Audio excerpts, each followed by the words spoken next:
Bismillahirrahmanirrahim.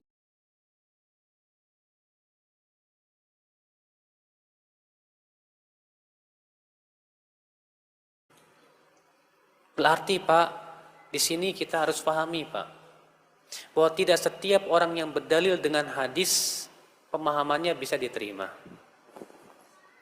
Sampai kita lihat bagaimana pemahaman para sahabat, para tabi'in, para tabi'ut tabi'in. Ya. Karena di zaman sekarang ya, subhanallah ya, hampir setiap orang yang beramal pasti dia akan berusaha untuk membela diri dengan hadis. Ya. Saya berikan contoh yang mungkin antum sering mendengarnya tentang hadis masalah baiat yang mengatakan man mata walaysa fi unuqi bai'ah mata mitatan jahiliyah. Siapa yang meninggal dalam keadaan tidak baiat, matinya bangkai jahiliyah. Rupanya Pak, ini hadis dijadikan dalil oleh orang yang suka baiat, yang kemudian mengkafirkan orang yang di luar jamaahnya dengan klaim katanya dia tidak mau baiat sama kita. Sedangkan Rasulullah mengatakan siapa yang mati dalam keadaan tidak baiat, matinya bangkai jahiliyah. Bangkai jahiliyah berarti kafir katanya. Mereka telah salah di dalam dua sisi dalam memahami hadis itu. Sisi yang pertama, mereka tidak paham siapa imam yang berhak dibaiat, apa syaratnya. Yang kedua, mereka tidak paham makna bangkai jahiliyah. Adapun yang pertama, para ulama sepakat bahwa yang dimaksud dengan baiat dimaksud di sini adalah pemimpin kaum muslimin yang memiliki wilayah kekuasaan. Ya. Sementara yang ada di Indonesia numpang di Indonesia, Pak. Nggak punya wilayah kekuasaan. Adapun yang kedua, para ulama menafsirkan bahwa yang dimaksud dengan bangkai jahiliyah artinya mati di atas salah satu perangai jahiliyah, di atas dosa besar. Sementara keyakinan Ahlus Sunnah, pelaku dosa besar itu tidak dikafirkan. Tidak apa? Tidak dikafirkan. Berarti mereka sudah salah dalam memahami hadis dari dua sisi ini.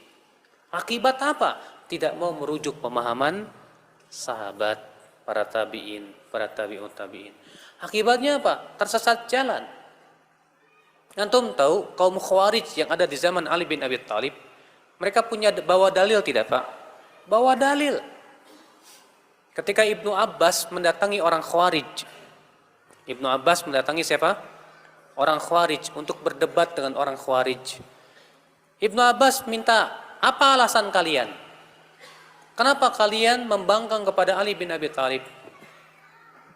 Kata mereka 3 alasan. Apa alasanmu? Kalian itu? Yang pertama, Ali menyerahkan hukum kepada manusia dalam perdamaian dengan Muawiyah. Waktu itu Ali mengutus Abu Musa dan Muawiyah mengutus Amr bin Al-As. Berarti Ali sudah menyerahkan hukum kepada manusia. Sedangkan Allah berfirman, inil hukmu illa lillah. Hukum itu hanya milik Allah. Berarti Ali tidak berhukum dengan hukum Allah. Sedangkan Allah berfirman, wa man lam yahkum bima anzalallah fa ulaika humul kafirun. Siapa yang tidak berhukum dengan hukum Allah maka dia kafir. Itu dalilnya. Ayat.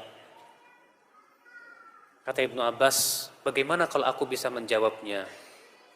Kalian mau rujuk? Kata mereka, silakan jawab.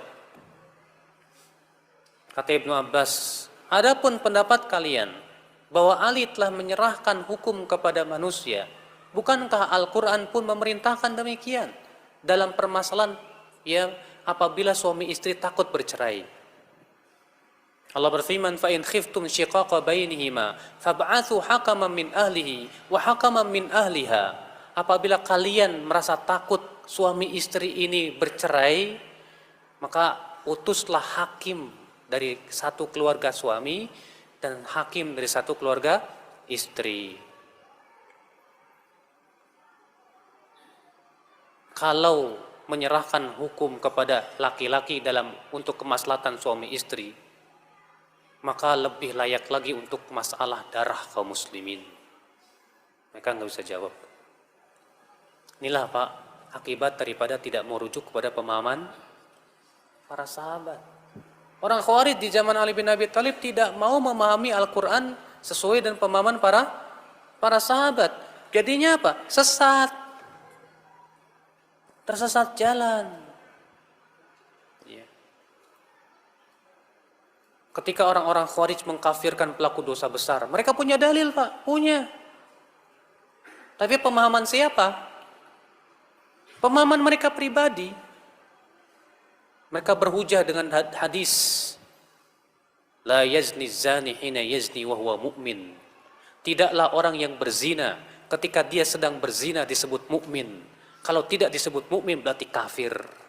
Berarti menurut orang Khawarij apa?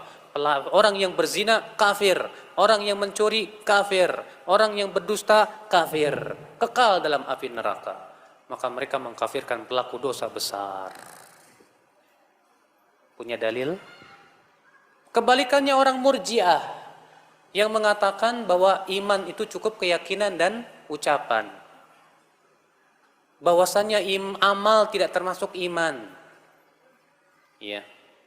Mereka berhujah dengan hadis-hadis juga Pak, rupanya Pak. Di antaranya hadis Rasulullah bersabda kepada Abu Dzar, ya, man qala la ilaha illallah dakhalal jannah wa in zana wa in saraq. Siapa yang mengucapkan la ilaha illallah, dia pasti masuk surga walaupun berzina dan mencuri.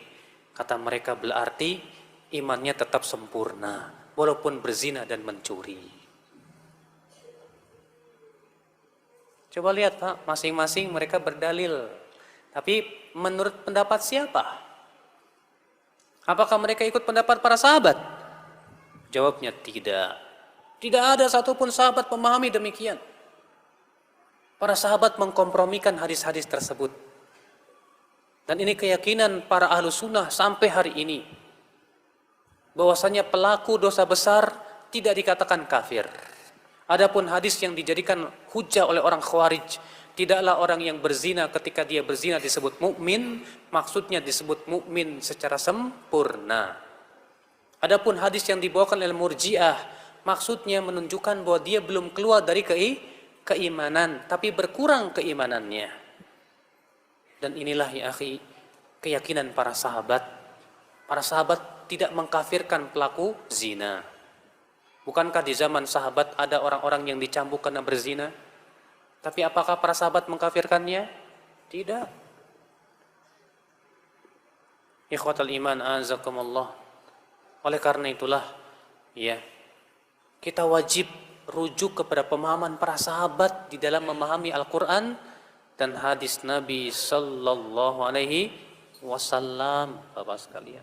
Jangan dikembalikan pemahaman Al-Quran dan hadis kepada pemahaman sendiri. Bahaya, bahaya. Ya. Betapa pentingnya kita rujuk kepada kitab-kitab para ulama. Alhamdulillah pemahaman para sahabat itu sudah termaktub dalam kitab-kitab ulama, Pak. Ya, kitab Al-Um. Seringkali Imam Syafi'i menyebutkan tentang ya, ijtihad para sahabat. Dalam kitab Musannaf Ibn Abi Syaibah, demikian pula Musannaf Abdul Razzaq, seringkali membawakan tentang pendapat-pendapat para sahabat di situ.